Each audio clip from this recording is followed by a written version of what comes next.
Justru Ketua Umum kami, Bang Hercules ini, negara harusnya memberi kesempatan dan memberi pekerjaan kepada beliau. Karena beliau ini orang yang berjuang untuk merah putih.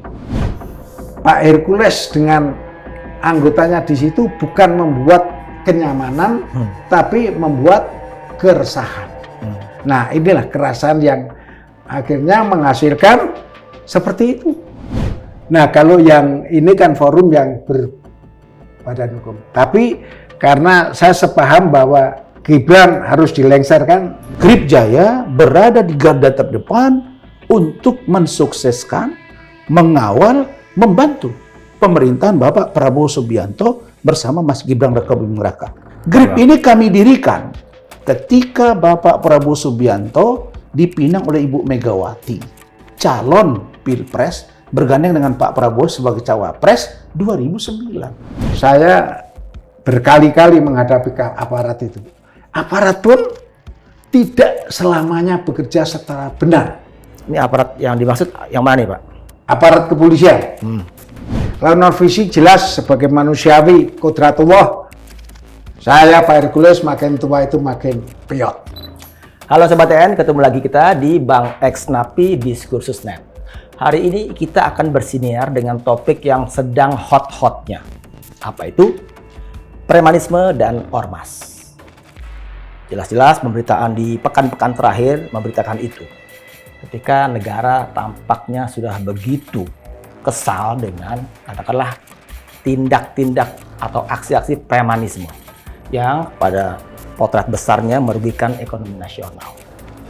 Makanya salah satu dari narasumber yang sudah bersama kami di sini adalah aktivis ormas, juga pengacara, juga punya jabatan yang sangat-sangat penting di salah satu ormas yang sedang ramai dibicarakan saat ini, di Grip Jaya. Gerakan Rakyat Indonesia Bersatu Jaya, yang ketua umumnya adalah Rosario alias Hercules. Itu akan kita coba gali cerita macam-macam, sekaligus juga kalau menurut dari kacamata narasumber akan menjadi sebuah klarifikasi tentang apa yang selama ini mungkin dibincangkan di publik, di pemberitaan, atau yang masih sifatnya kabar-kabar. Buat kami ini adalah forum untuk verifikasi tentang kabar-kabar itu, tentang pemberitaan itu. Jadi tunggu podcast yang menarik ini, tapi sebenarnya juga jangan lupa untuk subscribe dan nyalakan lonceng notifikasinya. Dan juga jangan lupa follow akun Instagram kami di @diskursusnetwork.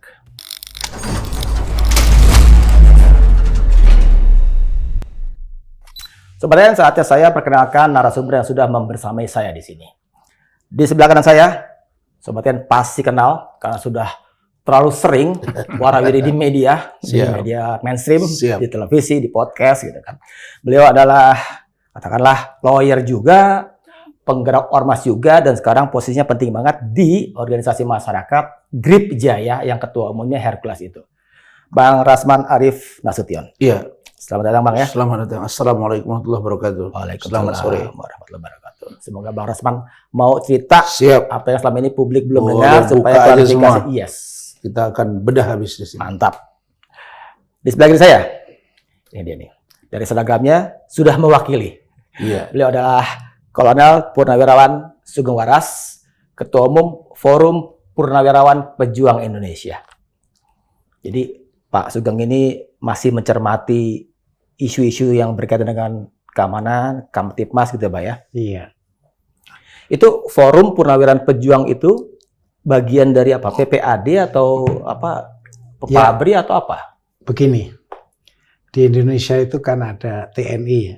Dan TNI kalau sudah masa usianya selesai menjadi pensiun dan dinamakan Purnawirawan. Yes. Ada Purnawirawan Angkatan Darat, ya, atau PPAD, PPAL, dan PPAU, Angkatan Udara. Nah, itu 3 tahun yang lalu, sebenarnya situasi tidak jauh berbeda seperti sekarang. Saya berpikir ada hal-hal pokok yang disampaikan oleh Ketua PABRI, waktu itu masih ABRI ya, Pak Agung Gumelar. Saya rasa kok agak aneh di telinga saya itu. Terus disusul PPAD-nya, ketua PPAD, dan akhirnya diganti almarhum Pak Doni Monardo. Loh, diganti itu kok masih saja nadanya. Saya berpikir, intinya nadanya ya penyampaian itu, purnawirawan tidak boleh berpolitik. Nah, ini bagi saya aneh. Karena apa? Kita selama di TNI memang aturan TNI begitu. Tapi setelah pensiun, sudah bebas. Kita memang tetap dalam rangka nggak bisa terlepas dari purnawirawan. Tetapi kita sudah rakyat biasa, boleh-boleh saja dong saya berpolitik. Karena itu merupakan hak warga negara Indonesia di dalam menyampaikan atau menilai perkembangan yang terjadi. Nah, jadi itulah dibentuknya awal FPP itu karena ketidaknyamanan suasana bernegara ini. Pak, saya potong ya. Kalau katakanlah forum purnawirawan yang kemarin itu dari Jenderal Gatot dan teman-teman itu kan salah satu tuntutannya ingin Gibran itu dicopot. Ya. Nah, kalau forum purnawirawan pejuang Bapak gimana sikapnya? Sama. Bang Rasman kok sama. Karena jawabannya ternyata tidak diharapkan ya Bang ya buat Bang Rasman. Jadi sama. Saya sendiri juga begitu. Kenapa? Nah itu nantilah kalau ada pertanyaan selanjutnya saja. Tapi intinya sama. Sama ya. Karena apa? Saya termasuk di luar purnawirawan yang legal tadi. Bukan kita nggak ilegal. FPP itu sah secara hukum. Kita daftar ke Menkumham. Jadi ada skupnya. Ada badan hukum. Badan hukumnya ada ya. Ada berbadan hukum. Nah kalau yang ini kan forum yang berbadan hukum. Tapi karena saya sepaham bahwa Gibran harus dilengserkan, nah itu makanya. Ya udah sampai situ dulu Pak Sugeng. Ya. Karena rasanya Bang Rasman makin gak enak dengan dia. Ya ini saya udah ngomong ini kita punya sifat sama ini. Itu yang bagusnya di situ. Sekarang saya mau ke Bang Rasman nih. Iya. Ini penting banget. Saya lebih meminta Bang Rasman mengambil perspektif posisi sebagai juru bicara GRIP. Iya. Gerakan Rakyat Indonesia Bersatu Jaya. Iya. Itu sekarang lagi disebut-sebut. Iya. Sekarang kita sedikit kilas balik lah. Iya. Kenapa GRIP Jaya itu kemudian jadi bahan perbincangan publik sampai sekarang. Iya. Di medio April kemarin, jelas ada peristiwa di Depok sana itu, Jawa Barat, ketika gampangnya 3 mobil polisi dari 4, 1 lolos, 3 itu dibakar. Dan kemudian jelas-jelas itu kan telunjuk itu mengarah pada GRIP Jaya. GRIP Jaya, gitu kan. Nah, tapi saya pernah baca di sebuah wawancara di media cetak, Sekjen GRIP Jaya, Zulfikar kalau nggak salah namanya, itu membantah bahwa itu pelaku pembakaran 3 mobil itu adalah anggota GRIP Jaya. Itu merupakan orang yang minta perlindungan mau daftar di GRIP Jaya, kata beliau. Tapi polisi jelas-jelas bilang itu anggota GRIP Jaya, Polda Metro. Kombes Ade Arisyam, terus di Reskrim itu berdasar bilang itu adalah anggota GRIP Jaya. Pun Ketua GRIP Jaya Depok mengaku itu, statusnya itu salah satu tersangkanya TS itu adalah Ketua Ranting Harjamukti kalau nggak salah ya. Jadi sebenarnya peristiwanya, bukan peristiwanya, klarifikasi dari Bang Rasman bagaimana tentang itu? Ketika ada bantahan bahwa itu bukan anggota GRIP Jaya dari Sekjen GRIP Jaya. Baik, terima kasih. Saya juga kenal dengan Pak Sugeng Waras. Ada warasnya lagi kan. Nah, jadi saya tadi mau bergabung menjadi, karena katanya boleh jadi anggota kehormatan FPPI, tapi menyebut Gibran jadi agak ngeri-ngeri. Tapi nanti kita diskusi. Begini, GRIP Jaya itu sebenarnya punya platform atau visi perjuangan yang sebenarnya secara hakiki itu untuk membantu masyarakat. Ya, untuk membantu masyarakat dari semua lapisan, dari semua golongan, untuk dia dihimpun agar dia mandiri, cakap dalam hidupnya. Itu dia. Jadi kalau ada yang mengatakan bahwa GRIP Jaya adalah ormas preman, preman adalah GRIP Jaya, ini yang harus kami bantah. Kenapa? Karena kita tidak pernah menyatakan bahwa Ormas Grip Jaya ini adalah himpunan dari orang-orang yang preman. Nah, perkara misalnya ada 1-2 orang yang secara tidak membawa nama Grip di lapangan, dia melakukan satu tindakan unprocedural yang melanggar hukum, tidak bisa juga dong dibawa ke kami. Karena ada banyak juga, maaf ya, yang bukan ormas, juga terjadi dan atau pelaku dari kejahatan. Paling gampang kalau kita cermati saja. Misalnya tawuran. Tawuran ini ada 2. Ada tawuran pelajar, ada tawuran pemuda-pemuda setempat antar gang di situ. Atau antar jalan, atau antar komplek. Atau antar kelurahan. Lah, ini selalu dianggap sebagai sebuah kejahatan yang sering berulang dan biasa saja. Tapi ketika ada 1-2 ormas yang oknumnya melakukan kejahatan, langsung kelihatan di blow up ormasnya. Jadi kami ingin sampaikan bahwa pada kesempatan ini, bahwa Grip Jaya itu diuji saat ini karena, ini dia, momentumnya bersamaan dengan orang yang selama ini oleh Ketua Umum kami, Pak Haji Hercules Rosario de Marsal itu adalah orang yang sangat mendukung penuh Bapak Prabowo Subianto sejak zaman dulu. Sejak Bapak Prabowo Subianto belum menjadi Menhan, belum menjadi presiden. Bahkan di saat-saat masa sulit Bapak Prabowo Subianto, menurut cerita dari Pak Jenderal Foka, dan juga kalau kita lihat dari pernyataan dari Bapak Jenderal TNI Purnawirawan Pak Hendro Priyono, justru Ketua Umum kami, Bang Hercules ini, negara harusnya memberi kesempatan dan memberi pekerjaan kepada beliau. Karena beliau ini orang yang berjuang untuk merah putih. Jelas taruhannya adalah dirinya, keluarganya.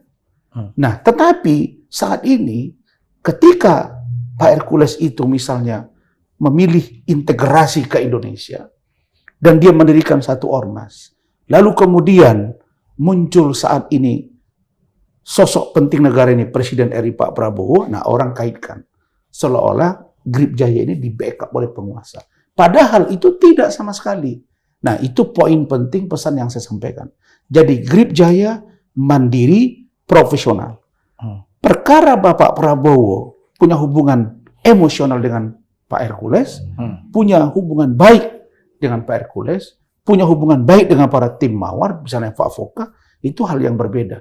Tapi tentulah misalnya hubungan mereka ini akan tetap menjadi erat. Karena mereka pernah bersama-sama berada di lapangan. Nah, jadi itu visi, misi, dan sosok seorang Pak Hercules. Lalu kalau kita tarik pada case yang terjadi di Depok.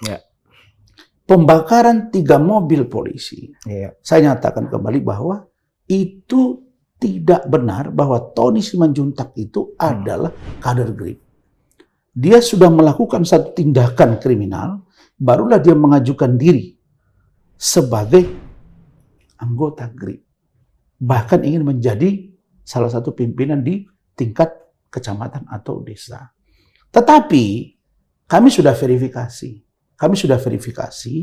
dan kita sudah cross-check bahwa Tony Simanjuntak tidak benar kalau dia itu adalah kader Grip. Tidak benar. Pengakuan bahwa di ketua DPD sebetulnya. Kita sudah tegur di Depok bahwa itu statusnya ketua ranting Harja Mukti malah. Tidak, kita sudah tegur, kita sudah peringati. Karena kita punya catatan, kita punya data, kita punya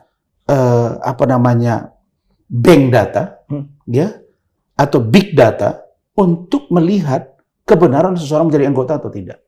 Nah, karena itulah sekarang, karena Grip Jaya lagi mekar-mekarnya, ada banyak yang sedang mengajukan diri menjadi anggota, maka saat ini sejak 2 hari yang lalu, Ketua Umum Pak Hercules sudah memberitahu kepada Sekretaris Jenderal Saudara Zulfikar untuk tidak dulu menerima anggota baru. Karena kita melihat bahwa anggota yang sudah banyak sekarang ini pun perlu kita bina, dan jangan sampai ada nanti misalnya tindakan-tindakan yang sebenarnya hanya tindakan biasa di lapangan menjadi dibelundarkan orang atau di blow up karena dianggap ini bagian dari GRIP. Padahal kita tidak melakukan itu. Jadi Tony Simanjuntak itu sah bahwa dia bukan kader GRIP, apalagi pimpinan di salah satu tempat katakanlah Harjamukti. Iya. Coba Ten, barusan kita simak bersama ya betapa juru bicara GRIP Jaya menyatakan bahwa Tony Simanjuntak yang dikaitkan dengan peristiwa pembakaran 3 mobil polisi di Depok tempo hari 18 April itu bukan kader GRIP Jaya. Begitu Bang ya? Iya. Supaya lebih terang ini. Iya, clear itu. Situasinya. Clear. Dan di depan saya Pak Hercules itu menghubungi langsung Bapak Kapolda Metro Jaya. Pak Irjen Pol Karyoto. Beliau mengatakan, "Bang, kalau memang ada tindakan kriminal, jangankan di Depok, dimanapun wilayah hukum Polda Metro Jaya. Dan kalau itu mau kader GRIP atau tidak kader GRIP, tapi kalau dia membawa nama GRIP, apalagi dia kader GRIP, silakan tembak kakinya sesuai dengan SOP yang ada." Artinya kita tidak pernah melindungi itu. Nah, pertanyaannya sekarang, apakah kami melindungi Tony Simanjuntak karena dia kader GRIP? Tidak. Apakah kami buang badan yang sejatinya dia adalah kader GRIP terus kami katakan tidak kader GRIP? Tidak juga. Artinya memang kita clear bahwa yang namanya kriminalitas sekecil apapun harus dilakukan tindakan hukum. Jadi pernyataan polisi yang tegas-tegas officially resmi, Kabid Humas di Reskrimum Polda Metro Jaya yang bilang bahwa ITS Tony Simanjuntak adalah anggota atau kader GRIP salah. Begini, baru-baru ini kita coba melihat satu data, ada beberapa orang ya yang coba menggunakan baju ormas GRIP. Tapi dia mau melakukan kejahatan. Tindakan-tindakan yang akan merusak kami sudah terpantau. Karena itulah kita langsung mengantisipasi stop penerimaan kader. Nah, yang terhadap Tony Simanjuntak, dia tidak punya KTA. Tidak ada surat pengangkatan juga. Dan harusnya itu seluruh prosedur pengangkatan dari ranting, PAC, ya, kemudian cabang, DPD provinsi, sampai pusat. Itu semuanya linear. Jadi harus ada tembusan dan yang menerbitkan SK sampai ke DPP. Jadi validasi data ada di pusat. Bank data kita atau big data kita itu tidak ada di situ. Nama Tony Simanjuntak. Jadi otoritas kepolisian Polda Metro Jaya, Kabid Humas dan Reskrim kan itu salah atau polisi juga kan bisa salah. Atau mungkin polisi melihat apa bedanya begini. Saya tadi berpikir nih FPPI. Saya kira tadi FKPPI atau yang disebut tadi oleh Pak Sugeng bahwa Forum Purnawirawan Pejuang Indonesia misalnya. Apa maksudnya? Kenapa ada bahasa pejuang? Kan gitu ya. Nah, apakah selama ini ketika di TNI dari 3 matra, ya Polri, dari 3 matra darat, udara dan laut, apakah belum berjuang selama ini? Nah, tentu ada pesan-pesan yang dipikirkan oleh Pak Sugeng sebagai Ketua Umum. Kenapa mendirikan FPP ini? Berarti ada perjuangan yang belum selesai. Ya perjuangan itu mungkin tidak dengan senjata, tapi dengan pikiran dan perbuatan untuk kemanusiaan dan perbaikan bangsa. Maka kalau beliau mengatakan misalnya tadi, ya beliau sependapat dengan saran atau isi dari Forum Purnawirawan TNI, yang salah satu poinnya adalah untuk mencopot Gibran Rakabuming Raka selaku Vice Presiden atau Wakil Presiden Republik Indonesia, ya itu silakan saja dalam pikiran orang Pak Sugeng gitu kan. Tapi bagi kami di GRIP, kami tegas bahwa GRIP Jaya berada di garda terdepan untuk mensukseskan, mengawal, membantu pemerintahan Bapak Prabowo Subianto bersama Mas Gibran Rakabuming Raka. Karena apa? Karena seluruh tahapan pemilu telah dilakukan dengan baik. Seluruh verifikasi apakah surat dan lain sebagainya sudah terselesaikan. Seluruh election, tahapan-tahapannya sudah juga dilakukan. Nah, ketika dia dilantik menjadi presiden, saya kira yang namanya saran boleh. Tapi saran kan tidak boleh memaksa. Disarankan kepada Pak Prabowo. Tapi jangan bilang dong, kenapa saran kami tidak Anda lakukan gitu. Nah, tapi itu di dalam teori demokrasi yang kita anut saat ini, tentulah orang Pak Sugeng dan kawan-kawan punya pertimbangan lain. Kenapa mereka misalnya minta Mas Gibran harus diganti, sementara kami beranggapan lanjutkan saja dulu sampai dengan 2029, kira-kira begitu. Saya mohon maaf, saya potong Siap. soal Gibran itu tadi, Siap. karena kita topiknya saya mau kembali lagi ke premanisme dan ormas. Ya. Dari kasus Depok jelas sekarang ada dua pendapat yang berbeda kan tentang Tony Simanjuntak. Polisi bilang dia anggota Grip Jaya, Bang Rasman bilang sebagai jubir Grip Jaya bilang bukan kader kan. Iya. Nah, lepas dari soal keabsahan kader atau tidaknya, saya coba lihat peristiwanya. Ketika 3 mobil polisi, bukan mobil sembarangan ya, 3 mobil dinas polisi dibakar di situ. Itu jadi saya tangkap sebagai ya ini aksi-aksi yang premanisme. Kalau Kombes Ade Syam ke Bitumas kan menyebut ya rupa-rupa aksi premanisme itu ya dari mulai ya pemalakan, kan, pembegalan, tawuran, segala macam.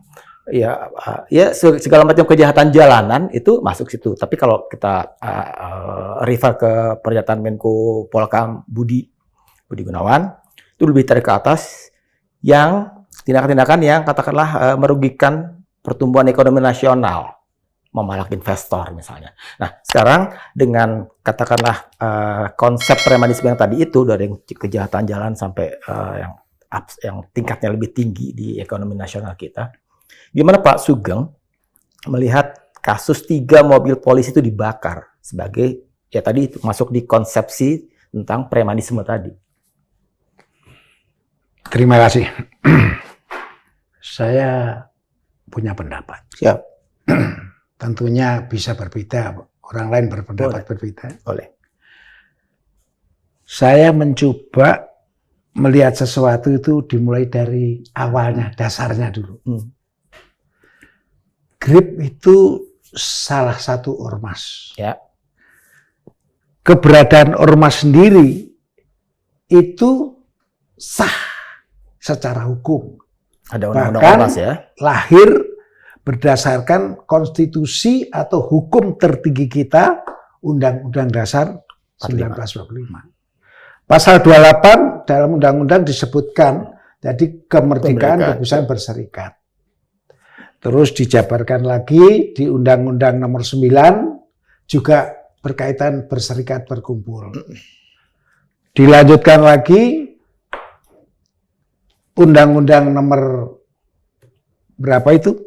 17 tahun 14 yang intinya itu juga sisa penjabarannya. Ada undang-undang ormas juga, Pak? Ya, ada. Terus terakhir Undang-Undang Negara Nomor 17. Nah, itu juga.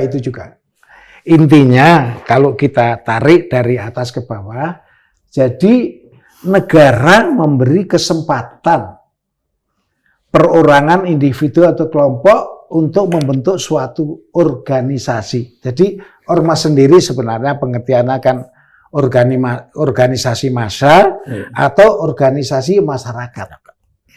Jadi kenapa dia berdiri? Memang dia berdiri dan dijalankan oleh sekelompok itu tadi yang mempunyai kesamaan aspirasi, kesamaan kepentingan, dan lain-lain. Intinya semua itu berkiblat pada 3 norma. Satu, masalah agama dan kepercayaan, juga masalah politik, juga masalah bisnis, juga masalah lain-lain. Kalau kita kembali kepada negara itu sebenarnya simpel aja kita berpikir.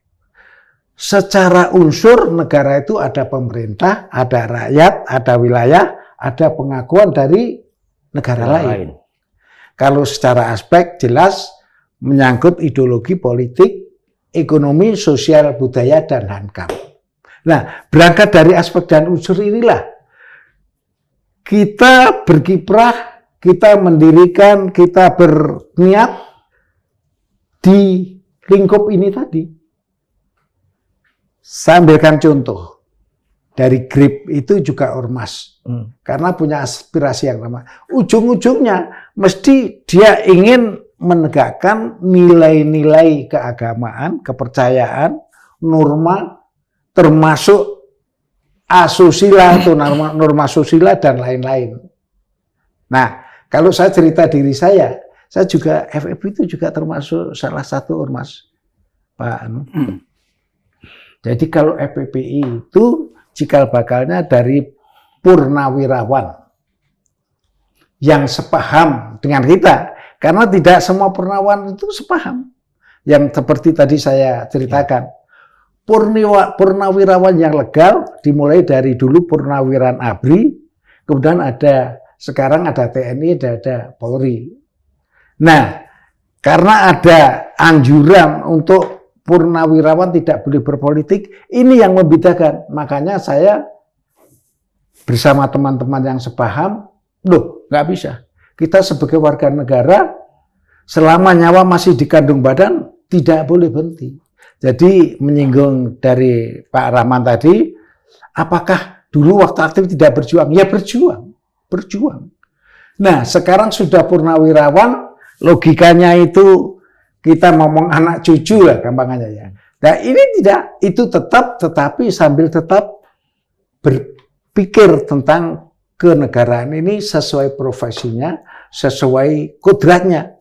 Namanya sebagai ketua umum forum PPI tadi, Purnawirawan Pejuang, bagaimana Bapak lihat peristiwa Depok itu 3 mobil polisi dibakar? Ya, jadi aksi premanismenya itu yang. Ya, makanya ini sekarang mengarah ke situ ya. Jadi tadi kan saya katakan, kalau normanya ormas itu didirikan untuk tujuan positif. Katakanlah membantu negara sesuai kemampuan dan kelompoknya. Ya, bisa dengan agama dan lain-lain, termasuk Kamtibmas, keamanan dan ketertiban masyarakat. Nah, dengan adanya peristiwa itu, kita lihat dulu. Dari berbagai aparat, apa bunyinya, dari berbagai katakan ormas, apa bunyinya. Nah, setelah kita dengar langsung dari Pak Rahman, jadi ini kan jelas bahwa ada misunderstanding antara kedua kelompok ini. Kelompok aparat dengan kelompok GRIP. Nah, tetapi GRIP sendiri itu tadi sudah diakui secara langsung bahwa yang membakar itu bukan kelompok GRIP. Nah, ini kan kita masih sulit. Di satu sisi tidak mengakui, di sisi lain bahkan secara opini sudah menyebar bahwa itu yang membakar adalah kelompok premanisme. Kita tahu apakah definisi premanisme. Jadi premanisme itu sebenarnya sama dengan preman. Hanya karena ada isme itu tambahan aliran. Jadi aliran preman. Preman sendiri kalau Belandanya kan freedman, sedangkan dalam bahasa Inggrisnya freeman. Jadi artinya orang yang bebas merdeka, katakanlah kasarannya, dia orang-orang yang tidak termasuk pegawai negeri atau lembaga pemerintahan, yang cari sandang makan, cari jalan hidupnya di situ. Jadi terkait dengan pembakaran di Depok, ini sebenarnya kita harus belajar ada apa sebenarnya. Unsurnya itu bagaimana? Bisa saja itu balas dendam. Harus dari situ dong. Bisa saja itu karena mendadak peristiwanya. Bisa saja peristiwa yang lama dan ada kesempatan yang baik untuk membakar itu. Sekarang kalau kita urut, tadi saya bilang. Jadi premanisme itu aliran preman, sedangkan preman sendiri kasarnya itu perbuatan jahat. Perbuatan laknat, perbuatan biadab yang tidak sesuai norma-norma kelayaan manusia. Udah, itu preman. Dia mengedepankan kekerasan. Dan dia tidak ada kompromi. Katakanlah mengedepankan kekerasan mulai suara keras sampai tindakan keras. Bahkan sampai pembunuhan. Itu sudah rumusnya preman gitu. Nah dengan itu kembali lagi, apakah dari GRIP atau bukan, saya melihat hanya bagaimana menilai peristiwa itu. Saya menilai aparat. Ya maaf ya, saya berkali-kali menghadapi aparat itu. aparat pun tidak selamanya bekerja secara benar. Ini aparat yang dimaksud yang mana nih, Pak?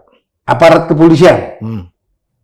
Aparat kepolisian itu harusnya bekerja berdasarkan hukum polisi, hukum macam-macam lah ya. Tetapi faktanya itu tidak dilakukan. Di kasus Depok ini? Bukan. Secara umum? Secara umum. Nah, sekarang kembali ke Depok. Kalau polisi menilai kekerasan itu atau tindakan pembakaran Mobil polisi. saya rasa ya wajar-wajar saja. Apalagi mobil dinas. Mobil dinas itu kan lambang instrumen negara. Kok berani-beraninya dia bakar? Lain loh dengan mobil umum lain. Ya.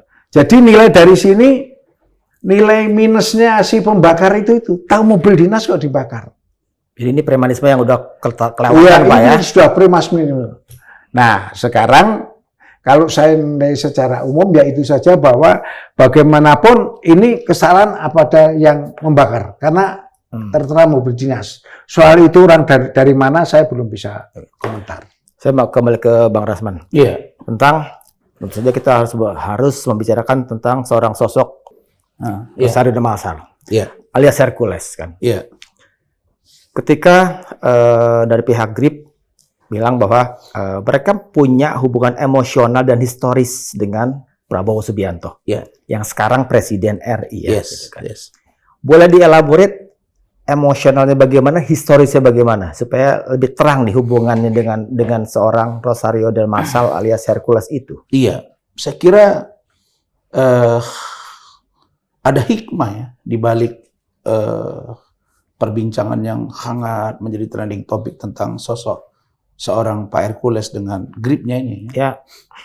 Karena ya secara jujur saja ya ada seorang mantan Panglima TNI misalnya dengan ya menurut kami ya tidak pantas beliau mengatakan itu. Misalnya Hercules kau siapa? Kau preman. Kau berbaju ormas. Gitu. Yeah. Dan ada lagi salah seorang purnawirawan bintang 3, Pak Yayat, malah menghina fisiknya Bang Hercules, bilang mata satu lah, tangan satu lah, bahkan menghina saya.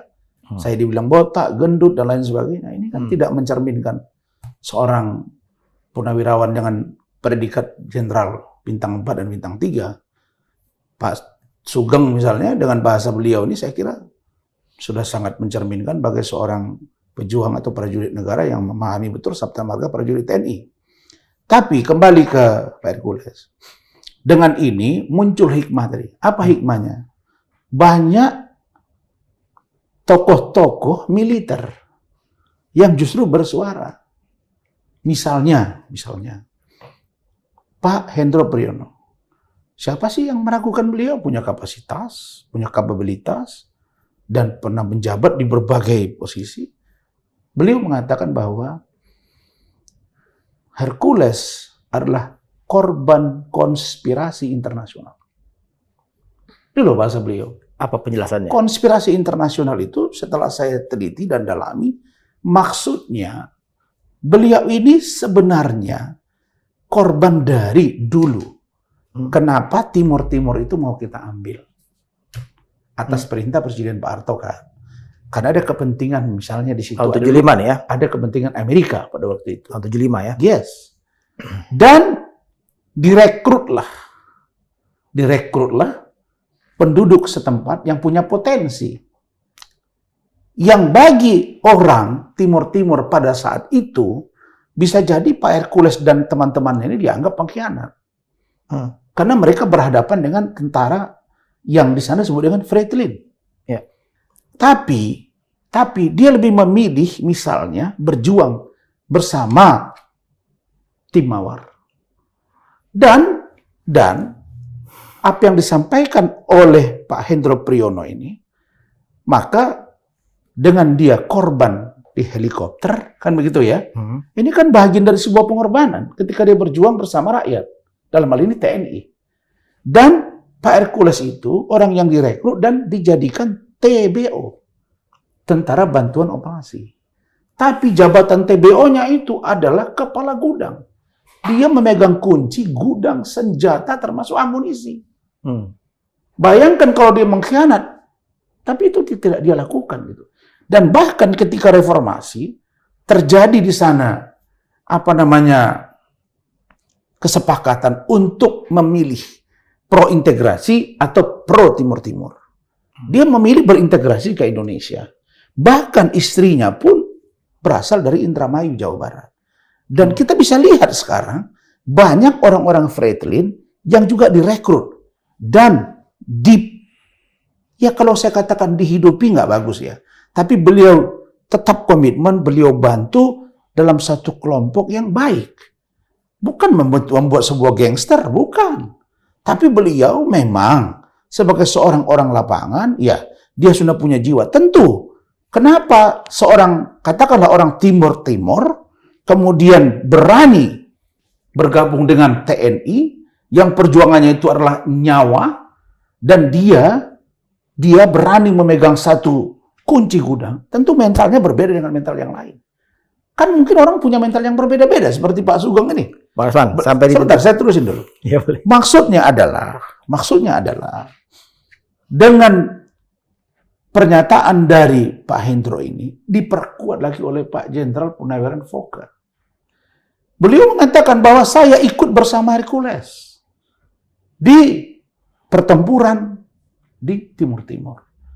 Nah, dari sinilah kita bisa melihat bahwa hubungan emosional seorang Pak Hercules dengan TNI, bahkan dengan Baret Merah, dan sekali lagi dengan Bapak Prabowo Subianto tidak bisa kita lepaskan. Jadi rangkaian ini sesungguhnya adalah bagian yang terintegrasi. Nah, bagaimana caranya memutus hubungan baik orang per orang, person to person? Misalnya, memang kalau kita lihat secara sejarah, saya tanya Pak Hercules, Bang, gimana cerita GRIP didirikan? Dia cerita, GRIP ini kami dirikan ketika Bapak Prabowo Subianto dipinang oleh Ibu Megawati, calon Pilpres bergandeng dengan Pak Prabowo sebagai cawapres 2009. Tapi mulai dideklarasikan 2011. Dan Pak Prabowo hadir di situ. Dan Pak Fokker hadir di situ. Jadi tidak bisa kita katakan bahwa kami kok sekarang misalnya ada sedikit gangguan di GRIP, terus orang menganggap kami bagian dari Pak Presiden, terus kami lalu kalau ada kesalahan dikit langsung kami dikatakan jual-jual presiden. Enggak juga begitu dong. Ini kan masih fair gitu loh. Dari riset yang saya lakukan, 2011 pendirian GRIP sampai 2019, GRIP itu diakui sebagai sayap Partai Gerindra. Sayap Partai Gerindra. Nah, itu jelas ya, 2011 sampai 2019, GRIP mengakui sebagai sayap Partai Gerindra, underbawnya. Nah, adakah, apalagi Pak Barasman tadi bilang Pak Prabowo hadir di situ ketika pendirian. Hadir. Adakah Pak Prabowo ada tercantum di strukturnya Tidak GRIP Jaya? ada. Ini yang perlu saya luruskan. Dewan Pembina atau apa? Begini, saya buka saja di sini. Bahwa walaupun sudah disampaikan juga oleh Bang Hercules, oleh Pak Zulfikar, Sekretaris Sekjen, bahwa GRIP itu dulu Gerakan Rakyat Indonesia Bersama. Bersatu, maaf. Enggak. Baru awalnya. Dulu Gerakan Rakyat Indonesia Baru. Ya. Itu dulu, sorry ya. Gerakan Rakyat Indonesia Baru. Ya. Nah, nama ini dikonsultasikan oleh Pak Hercules Ke Pak Prabowo. Muncullah satu nama. Loh, emang kita dulu apa? Tidak baru apa? Kira-kira sambil bercanda. Jangan baru. Terus bersatu. Maka digantilah dengan Gerakan Rakyat Indonesia Bersatu. Nah, plus Jaya. Jaya itu baru muncul lagi belakangan kita tambahi. Maksudnya apa? Maksudnya memang pada waktu itu Pak Hercules melihat potensi orang-orang Timur waktu itu khususnya itu memang untuk mendukung Pak Hercules. Ditambah lagi dengan jaring beliau juga yang ada di Sumatera, di Kalimantan, dan sosok Pak Hercules yang muncul ke permukaan ini menjadi tambah besar sehingga banyak orang yang masuk menjadi anggota GRIP, dan setelah belakangan akhirnya ini menjadi independen. Kita tidak lagi, tetapi kalau boleh saya katakan secara jujur ya kita tidak langsung tersurat, tapi afiliasi politiknya memang ke Gerindra. Dan Pak Hercules mengatakan bahwa sampai kapanpun selagi Bapak Prabowo Subianto masih berada di dunia politik, maka saya dan Grip Jaya tidak akan pernah meninggalkan beliau.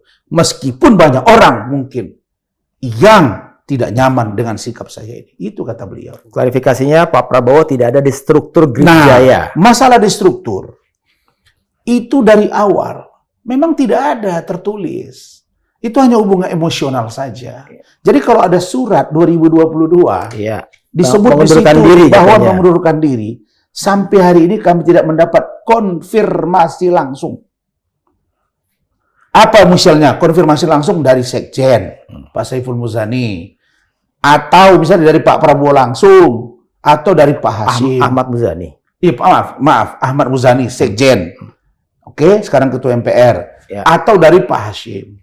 Atau dari Pak Prabowo. Tidak ada. Jadi tidak ada surat di tahun 2022 Kami yang menyatakan menganggap- Pak Prabowo mundur dari Grip. Kami tidak tahu surat itu ada atau tidak ada. Kami tidak tahu surat ini benar atau tidak benar. Tapi yang pasti Pak Prabowo tidak pernah berada di struktur organisasi. Karena kalau dia dikatakan di surat itu bahwa mengundurkan diri dari pengurus, tidak pernah ada Pak Prabowo masuk dalam pengurus. Kalau dia pengurus, misalnya di situ jadi wakil ketua umum dan lain sebagainya, ya berarti dia dianggap orang nanti, wah ini bisa jadi nanti di bawah komando Pak Hercules. Enggak dong. Walaupun ada penasihat dan jajarannya. Intinya bahwa Pak Prabowo tidak pernah tercatat dalam struktur organisasi kepengurusan Grip Jaya.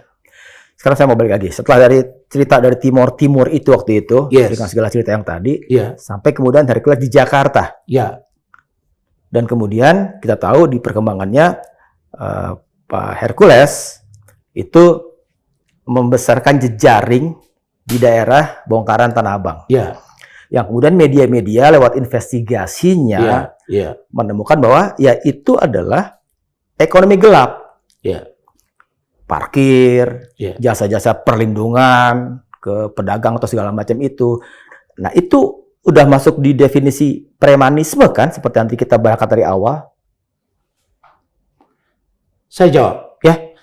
Begini, kalau itu mau kita kaji ke belakang, itu kan sejarah masa lalu beliau. Ketika beliau waktu itu kecelakaan pesawat, kemudian dia dibawa ke RSPAD, dia tidak betah di situ, dia lari. Dia lari dari tempat perawatan itu, beliau ini Pak Hercules ini ke Tanah Abang. Kan orang selalu bilang dia itu preman Tanah Abang. Yep. Lah, kita tidak pernah juga membantah bahwa Pak Hercules ini punya masa lalu yang gelap. Yes. Orang lapangan, yes. Saat itu pantas disebut preman jadinya. Saya kira kalau sejak saya mahasiswa, tahun 90 waktu saya jadi wartawan pun saya sudah dengar nama Pak Hercules ini. Beliau ini memang orang yang, ya orang lapangan yang disegani kan. Nah, dalam situasi hidup di situ, dengan segala situasi dan fenomena, beliau bertarung di situ. Tapi bukan karena beliau datang lalu kemudian terjadi di situ yang namanya prostitusi, judi, dan lain-lain. Tidak. Itu sudah ada. Apa bedanya dengan Anton Medan? Apa bedanya dengan almarhum Haji Lulung? Sama saja kan. Pertanyaannya sekarang, ketika seseorang itu sudah bertaubat merubah dirinya, kita mau pilih mantan ustadz jadi preman atau mantan preman jadi ustadz. Nah, jadi kami katakan bahwa kalau personalisasi seorang Pak Hercules misalnya, dianggap dia sebagai seorang penjahat, orang yang brutal, tukang bunuh, tukang berkelahi, ya silakan Anda tafsirkan sendiri. Karena memang jejak rekam beliau pernah di dunia itu. Diperkuat oleh Pak Niko Kili-Kili, yang juga sahabat beliau, keluarga beliau, dan juga seorang lawyer hari ini. Mereka bersama-sama di situ. Saya kasih contoh. Nggak usah sampai terlalu jauh tahun 80-an. Tahun 2015-16 saja saya kuasa hukum dari Kalijodo. Di situ ada namanya seseorang yang namanya Daeng Aziz. Ya. Saya pengacaranya. Juga di situ kehidupan yang seperti itu banyak di situ. Dan itu baru aja selesai. Artinya, kalau Daeng Aziz hari ini menjadi lebih baik, didirikan sebuah organisasi, apa salahnya gitu? Jangankan manusia, Tuhan aja mengampuni. Itu Allah mengatakan bahwa belum tentu orang yang sholatnya rajin, sedekahnya banyak, tapi dia melakukan kejahatan, saat dia akan meninggal, bisa jadi dia masuk neraka. Ketika seorang melakukan tindakan kriminal yang maha berat, tapi di akhir hayat jadi menjadi baik, dia akan masuk surga. Tergantung bagaimana kita menafsir. Ya. Jadi Pak Hercules, kami tidak nafikan bahwa beliau orang lapangan. Tapi bukan preman yang membabi buta sampai hari ini. Itu beda. Sejak 17 tahun yang lalu, beliau berubah dan setiap malam Jumat insya Allah kalau beliau ada di Jakarta, selalu memberikan bantuan Saat di Tanah Abang kepada waktu para itu, anak yatim dan fakir miskin. saat Hercules ada di Tanah Abang waktu itu, Yes. boleh berarti disebut pantas cocok dimasukkan definisi sebagai preman waktu itu. Boleh saja. Oke. Kita tidak menolak itu. Yang kita menolak sekarang dia disebut preman hari ini, kita yang tidak setuju. Gitu. Dan kemudian ceritanya, katakanlah Hercules itu dalam tanda petik terusir, digebah oleh preman lain, Bang Ucu. Bang Ucu Kambing di Tanah Abang. Kami tidak di KBT. mendapat, saya tidak mendapat informasi utuh tentang itu. Kan seolah-olah katanya di situ kan ada perebutan Iya. pertempuran Nah, dengan itu orang pertempuran Betawi. berdarah saat itu, Iya, kan? ya saya tidak tahu. Tapi pernah satu waktu saya lihat di salah satu media, Pak Hercules mengatakan bahwa di situ dia menghadapi situasi ya kekerasan sampai matanya ditembak dari jarak 5 meter dan dia membabi buta ditikam, diparang segala macam, ya, tapi dia masih hidup. Ya saya kira dunia lapangan. Ya. Dunia lapangan yang dialami oleh beliau.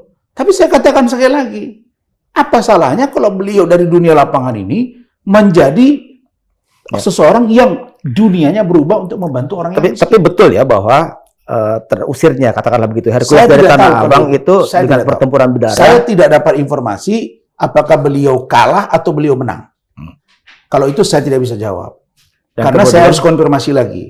Nah, yang saya tahu beliau pernah di Tanah Abang. Ya. Yang saya tahu ada bentrok Ya. dengan di situ dengan para geng yang lain. Itu- Tapi apakah beliau kalah atau menang saya tidak tahu. Karena sampai hari ini saya lihat Pak Hercules dengan orang-orang yang disebut tadi, ya kalau saya boleh jujur katakan, Pak Hercules masih leading dia sebagai seorang tokoh bangsa, tokoh pemuda yang diperhitungkan. Artinya di mata kami dia nggak pernah kalah. Terus di Tanah Abang oleh Bang Yusuf Muhi, Bang Ucu Kambing sebutnya di situ, dan kemudian di situ kemudian menggantikan dalam tanda kutip tahta Hercules sana dengan mendirikan IKBT, Ikatan Keluarga Betawi Tanah Abang, Iya. ya kan, di situ kan. Ceritanya sampai situ yang kita dengar, yang ditulis di media terverifikasi juga oleh media-media itu kan. Dan di Jakarta kan bukan cuma 2 nama itu, selain Hercules ada John Kay, Ya, ada Sang Aji, ya, ada Umar Nus, Kay. Umar Kay, Iya. gitu kan. Jadi ada juga Haji Lulung, Haji Lulung ya. almarhum. Walaupun kemudian di perkembangannya katakanlah permainan mereka nggak lagi melulu di lapangan dengan kekerasan, udah mulai terorganisir, udah masuk ke yang formal, masuk partai, bikin ormas yang kemudian ini ya. Tapi itu kemudian itu nanti kita coba bahas. Saya nanya ke Pak Sugeng, ketika Hercules Tanah Abang saat-saat itu setelah dari Timur, apa impresi Bapak atau katakanlah kesimpulan Bapak tentang seorang Hercules yang tadi diakuin pada saat itu boleh disebut preman gitu dengan segala aksi-aksinya, ya, apa menjual jasa keamanan, mungkin juga parkir atau yang lain-lain parkir itu. Sebelum saya menjawab, saya izin mengoreksi sedikit Siap. tadi Nah. yang Pak Rahman sampaikan. Siapa? Jadi TBO itu kepanjangannya bukan Tentara Bantuan Bukan, Operasi, Tenaga Bantuan Operasi. Tenaga Iya, bukan Bantuan tentara, Operasi. Bang. Oke, Tenaga betul. Bantuan Operasi. Oke, betul. Jadi Tenaga Bantuan Operasi, Iya. mereka dari pemuda-pemuda Timur yang secara sukarela membantu Iya. operasional kita. Iya. Udah betul ya? Nah, udah. Itu dalam konteks Indonesia pengambil alih ya, bukan integrasi sebetulnya. Kalau media asing kalau Bukan. zaman tahun 75 media asing itu menyebutnya aneksasi. Indonesia menganeksasi Timur, Iya. bukan integrasi apa yang pro Indonesia ke sini gitu. Iya. Ada perbedaan lebih perspektif berpikir ya. kalau integrasi itu justru pasca reformasi kemarin yang di situ Iya. ya, dilakukan apa istilahnya itu ya choice kepada masyarakatnya. Anda mau bergabung dengan Indonesia Ya. pro integrasi, kalau Anda ingin memilih Timur yang saat ini jadi Timor Leste ya monggo gitu. Tapi yang pasti orang semua tahu bahwa yang harus tidak boleh kita lupakan adalah ada jasa orang-orang Timor di situ yang membantu TNI untuk kita bisa meraih yang namanya Timur menjadi bagian dari Indonesia. Pak Sugeng. Oke, saya lanjutkan ya. Jadi biar tidak salah paham, ini publik itu biar Ya, saya katakan bahwa tentara memang dilahirkan, dibentuk seperti itu, yang kesimpulannya berkisar kepada ketegasan, disiplin, kehormatan, termasuk kekerasan. Nah, kalau kita melihat dari umum, kita menghadapi orang lain kan coraknya macam-macam. Katakanlah kita menghadapi orang buta, menghadapi orang tuli, maka kebiasaan kita militer akan berbeda menghadapi kedua. Orang buta biar ditunjukkan apa-apa aja nggak akan bisa melihat. Sebaliknya orang tuli biar kita teriak setengah mati nggak akan dengar. Oleh karenanya itu kita membedakan, oh ini yang cocok untuk orang buta, ini yang cocok untuk orang tuli. Nah, ini terukur. Maksud saya begini, adanya tadi disinggung karena Pak Gatot Nurmantio, termasuk Pak Yayat Sudrajat, betul. Itu sampai dengan kata premanisme atau katakanlah tembak, ya itu sebagai ukuran tadi. Karena saya bukan yang mengucapkan, tetapi saya bisa merasakan. Itu mungkin menurut terukurnya beliau-beliau itu.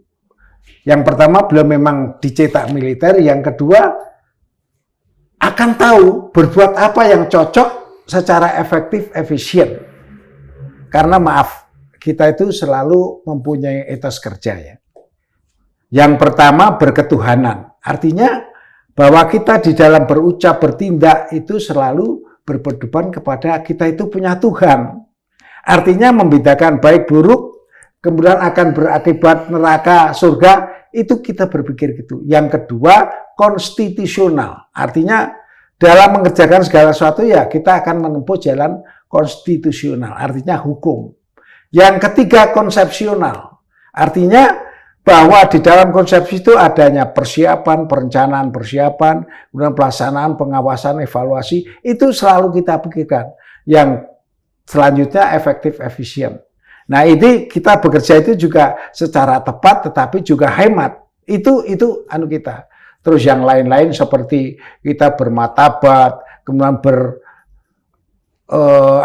bermartabat dan katakanlah basa-basinya, kita tidak terbang karena pujian dan kita tidak tumbang karena makian. Itu membekali kita. Di samping doktrin lainnya, Sabta Marga, Sumpah Prajurit, 8 TNI wajib. Jadi apa yang disampaikan itu menurut pandangan saya, itu wajar terukur karena sebelumnya ada kejadian yang diucapkan oleh Pak Hercules sebagai tokoh, sebagai ketua GRIP, ketua Ormas, mengatakan kepada Pak Sutioso yang seperti itu luar biasa. Padahal di militer itu tertanam rasa espidekop. Karena dilahirkan melalui susah payah senasib penderitaan, sehingga kalau ada apa-apa ya seperti itu. Bukan tidak terukur. Menurut saya terukur. Ya itulah hikmahnya dengan adanya itu terus langsung publik atau saya sendiri menilai ada ketertiban, ada perubahan dari GRIP itu sendiri. Seperti itu ya apa yang disampaikan Pak Rahman ini. Jadi intinya itu yang saya menanggapi apa ini. Kemudian kalau saya menjawab soal bagaimana di Tanah Abang, ini ceritanya Pak Hercules setelah di sana kan mendirikan pos-pos gitu ya. Nah, pos-pos ini yang seperti saya katakan, sebenarnya kalau ormas didirikan itu tujuannya untuk membantu pemerintah yang terdekat. Pemerintah itu RT, RW, kemudian ke lurah dan seterusnya sampai ini. Membantu itu. Otomatis tujuan dari pemerintah diadakan untuk melaksanakan keamanan dan ketertiban. Nah, apakah pos-pos itu tidur? Kalau yang kita monitor, ternyata yang dikerjakan lebih dari itu. Lebih dari itunya, maksudnya itu katakanlah dilaksanakan, tapi ada juga pelanggaran-pelanggaran. Makanya ada ibu-ibu atau ada ini yang katakanlah dipalak, berbuat kekerasan, tapi karena itu bagi saya pribadi ya merupakan informasi yang saya sendiri tidak menyaksikan, hanya katakanlah itu info yang berkembang. Jadi menurut saya kalau itu memang dilakukan, ya wajar kita menjadi resah. Jadi kehadiran Pak Hercules dengan anggotanya di situ bukan membuat kenyamanan, tapi membuat keresahan. Nah, inilah keresahan yang akhirnya menghasilkan seperti itu. Jadi sekali lagi dalam sesuatu makanya selalu ada proses, ada hasil. Prosesnya bagus, tapi kalau hasilnya dirasakan resah, ya itu negatif. Begitu. Jadi beda di tatanan filosofis sama di operasionalisasinya ya Pak ya? Enggak, saya kira saya luruskan ini. Abang saya. Kita mesti lihat kan, situasi pada waktu tahun 80-an ke 90-an, mungkin iya. Situasi itu terjadi di Tanah Abang, di bongkaran itu, Bang. Tapi situasi hari ini kita bicarakan nggak seperti itu faktanya. Nggak ada lagi urusan Bang Hercules di urusan Tanah Abang itu. Dia sudah hidup, dia nikmati, dan semua usaha dia itu legal. Kita tidak memelihara kejahatan. Pasti itu. Nah, makanya pasti saya katakan ya situasi hari ini. Nah, kalau itu terjadi zaman sekarang, mungkin kita bisa menganggap bahwa Pak Hercules tidak ada perubahan. Loh, dari sekarang udah beda. Dia sudah menjadi mu'alaf, berangkat ke Tanah Suci, bawa banyak orang. Nah, kita apakah mau dipuji? Tidak, seperti Abang bilang tadi, kata Pak Jenderal, kata Pak Kolonel kita. Terbang, dipuji tidak terbang, dihina tidak rendah, tidak jatuh. Tapi, kalau ada perubahan yang signifikan dari seorang figur Pak Hercules, orang lapangan, berubah menjadi seorang bapaan misalnya, untuk mengayomi anak buahnya, itu sekarang hari ini faktanya itu. Lalu kemudian begini, tentang Pak Gatot dan Pak Yayat. Boleh Bang, boleh beliau menyampaikan kata-kata mungkin marah kepada Pak Hercules, marah kepada saya karena saya dianggap sebagai juru bicara perpanjangan tangan. Dan saya dengan Bang Yos itu 1,5 tahun saya bareng beliau. Nah, memang pada waktu itu spontanitas keluar dari seorang Pak Hercules sebagai orang lapangan. Tapi saya luruskan dan beliau sudah minta maaf. Nah, yang jadi persoalan adalah ketika Pak Gatot ujuk-ujuk menghantam Pak Hercules. Oke, kita masih pahami posisi itu. Tapi yang kita tidak pahami, muncul lagi Pak Yayat ini. Dia bukan malah menegur secara intelek, cara kami sebagai grip atau saya juru bicara atau Pak Hercules, malah menghina fisik Bang. Body shaming Bang. Jadi dihina, begini, sebentar Bang, dihina, oh, matanya satu, tangannya satu, Rasman itu botak.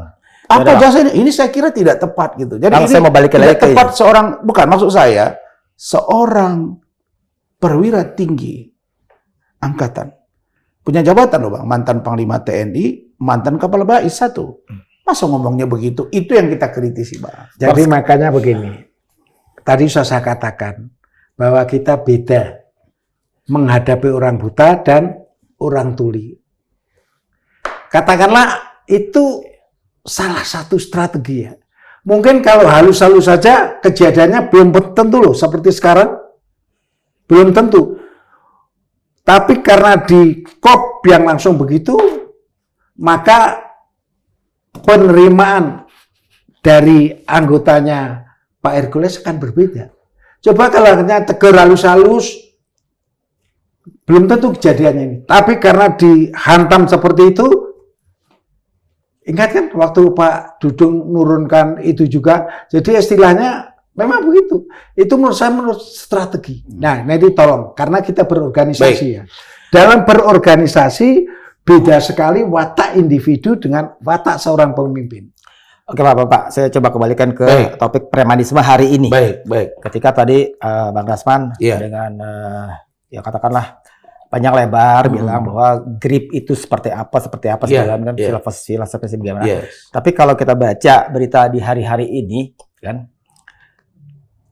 Kenapa ada penolakan terhadap GRIP? Katakanlah di beberapa daerah, saya sebut Bali, salah satu aja ya. Iya. Ini saya supaya tidak salah interpretasi. Gubernur Bali Wayan Koster secara tegas menolak kehadiran organisasi masyarakat Gerakan Rakyat Indonesia Bersatu atau GRIP Jaya di wilayahnya. Menurut dia, Bali tidak memerlukan ormas luar yang datang dengan dalih menjaga ketertiban dan keamanan, namun dalam praktiknya justru menampilkan tindakan yang mengarah pada premanisme, kekerasan, dan intimidasi. Salah satu contohnya Bali ya. Ada beberapa daerah yang lain kan. Iya. Artinya kan persepsinya tentang GRIP Jaya ya itu tadi, makanya ditolak. Kekerasan, premanisme, intimidasi. Gimana penjelasannya? Lah itu tadi yang kami anggap bahwa Gubernur Wayan Koster ini kebablasan. Dia baca dong undang-undang ormas. Saya mau tanya, kita bicara ormas ini kok perginya ke GRIP, ke maaf ya mungkin ke Pemuda Pancasila, mungkin ke Forum Betawi Rempuk.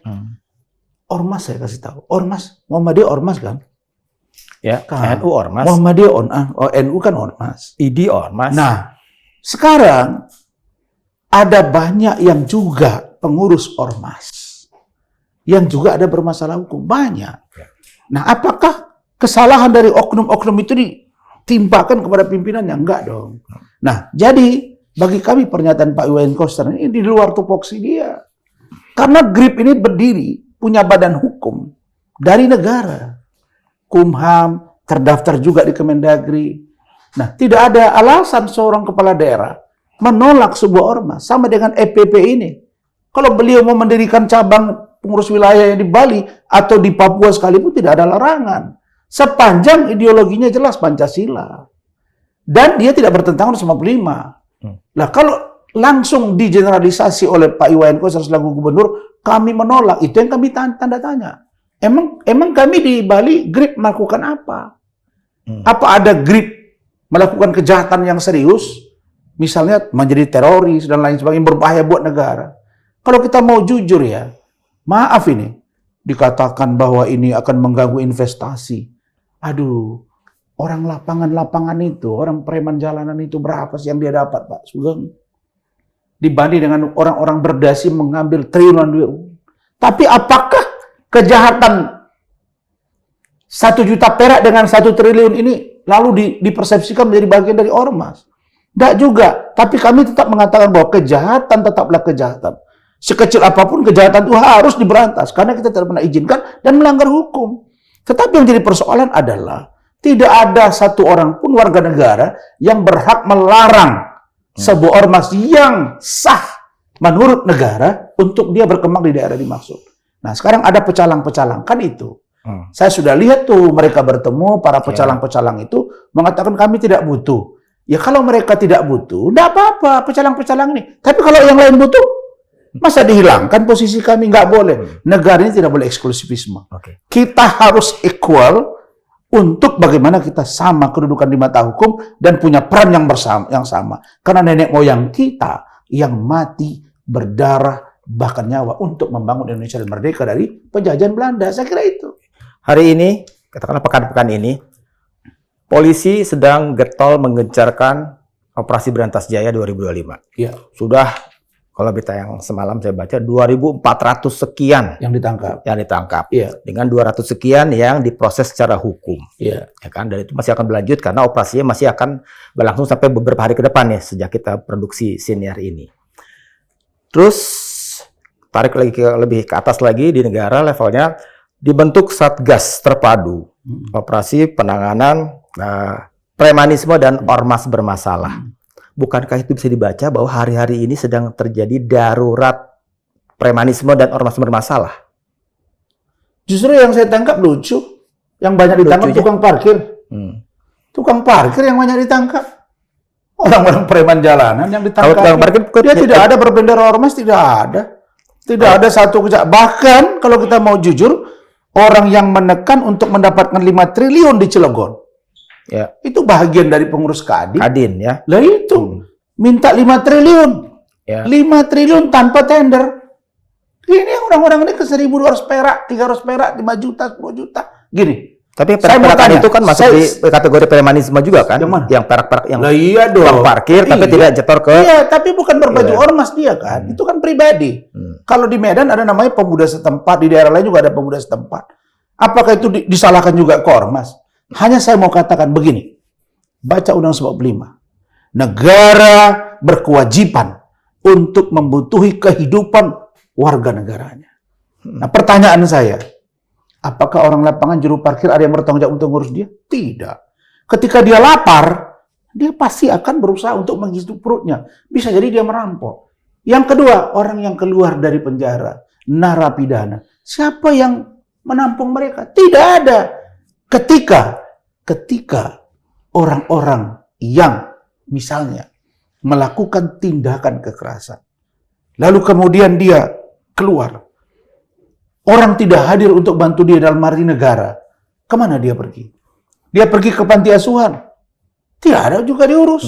Karena itu banyak kejahatan-kejahatan jalanan. Nah, maka negara ini bukan darurat premanisme, tapi darurat pelanggaran hukum, termasuk korupsi.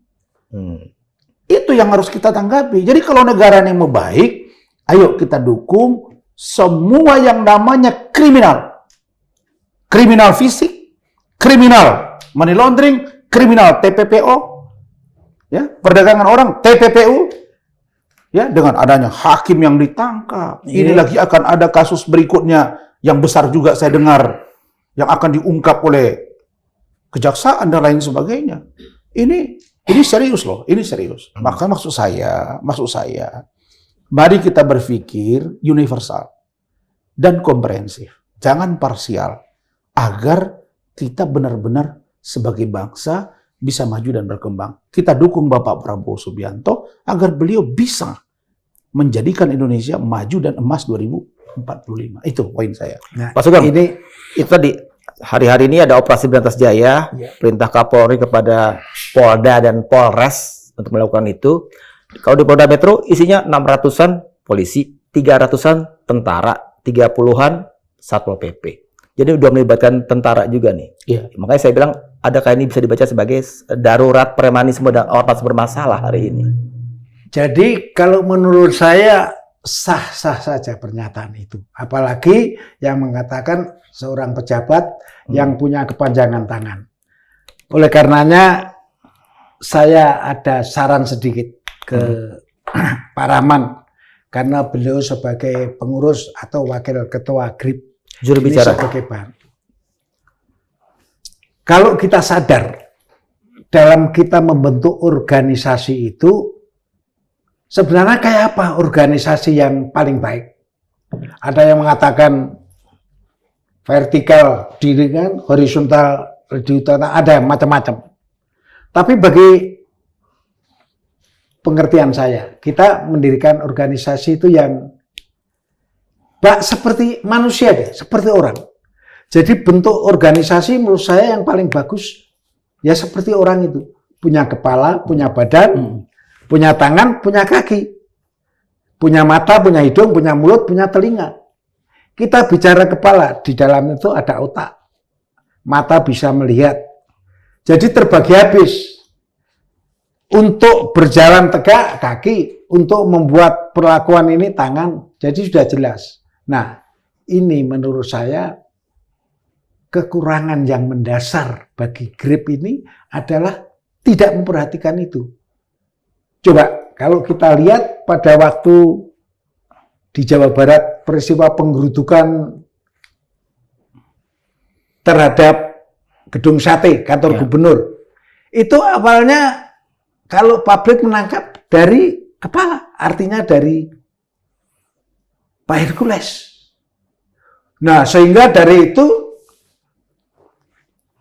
kaki tangannya belum bekerja, tetapi sudah dicegah dengan bermacam-macam komentar. Nah, ini karena tidak ada pembagian tugas antara kepala dengan ini. Nah, jadi kesimpulannya perlu kita perbaiki isi kepala GRIP. Karena pada dasarnya kepala atau pemimpin itu terlihat dari tiga sisi. Ya moralnya, ya fisiknya, ya non-fisiknya. Kalau non-fisik jelas sebagai manusiawi, kodratullah. Saya Pak Hercules makin tua itu makin piot. Nggak bisa makin piot. Tetapi kalau namanya moral atau jiwa, ini berbeda dengan itu. Dengan kata lain, tolong, kalau misalnya dari unsur-unsur kepala GRIP ini akan berhati-hati bicara. Karena istilahnya mulutmu harimau itu betul. Kalau kita banyak koreksi, terjadi ini ya karena mulutmu adalah harimau. Coba itu kita rubah, kita perbaiki. Saya yakin nggak pada umumnya semua manusia itu nggak mau dibilang jelek, maunya itu mah bagus-bagus saja, itu memang wajar. Tetapi dengan disengaja atau tidak sengaja, kata-kata yang mengancam, kata-kata yang mempengaruhi, yang katakanlah membuat pihak lain itu merasa terancam, itu sangat merugikan diri kita sendiri. Itu saja saran dari saya. Jadi bukan macam-macam hubungan emosional, macam-macam tadi kan itu dinamis. Tetapi pokoknya pada kepala ini. Pak Sugeng, adakah Operasi Berantas Jaya itu kan memberantas premanisme, Satgas Terpadu Operasi Penanganan Premanisme dan ormas bermasalah itu akan efektif menurut Pak Sugeng? Singkat aja Pak. Jelas. Karena ada yang bilang masyarakat ketika operasi-operasi itu sedang digencarkan, itu adalah masanya para preman sedang cuti. Setelah itu bergerak lagi setelah operasi selesai. Gimana menurut Pak Sugeng? Jadi semua itu plus minusnya ada. Plus minusnya ada. Plusnya itu namanya, saya katakan suatu strategi ya. Contohnya lah, kalau ada motor, tanggal sekian-sekian akan ada Razia. ya rahasia. Nah itu kan ada positifnya, orang akhirnya mempersiapkan betul-betul. Ini juga begitu. Dan namanya kita mengatasi masalah gangguan keamanan tentuan tidak semudah membalik tangan. Pada waktu diginikan dia pergi. Setelah itu kembali lagi, yaitu di luar kemampuan. Itulah, itu wajar. Tetapi saya rasa apa yang sudah dipertimbangkan, diputuskan, dilaksanakan itu bagus. Karena pada prinsipnya kita itu ada represif, preemptif, kemudian ada rehabilitasi. Jadi kita sebenarnya nggak perlu terkecil hati juga. Itu tindakan-tindakan itu diakhiri dari rehabilitasi, artinya perbaikan untuk sasaran-sasaran kita. Pak Rasman, terakhir nih. Dengan segala pemberitaan yang belakangan marak tentang dikaitkannya, katakanlah aksi-aksi premanisme kepada GRIP Jaya, seberapa pengaruhnya ke organisasi, ke anggota-anggota GRIP Jaya? Gitu? Ya tentu itu menjadi koreksi total bagi kami. Karena kami mulai sadar bahwa GRIP Jaya ini besar. Dan karena dia punya nama sekarang, lalu kemudian banyak orang yang menggoyang, ya ini menjadi indikator sekuat apa kami gitu. Dan ternyata alhamdulillah kita mampu mengatasi itu semua gitu. Atau kalau dibalik, katakanlah ada yang melihat misalnya disebut GRIP Jaya itu petantang-petantang sekarang karena ada backup politiknya dengan katakanlah yang presiden sekarang yang dulu punya historis itu yang dengan tidak benar. Itu yang tidak benar. Bagaimana mau bilang petantang-petenteng?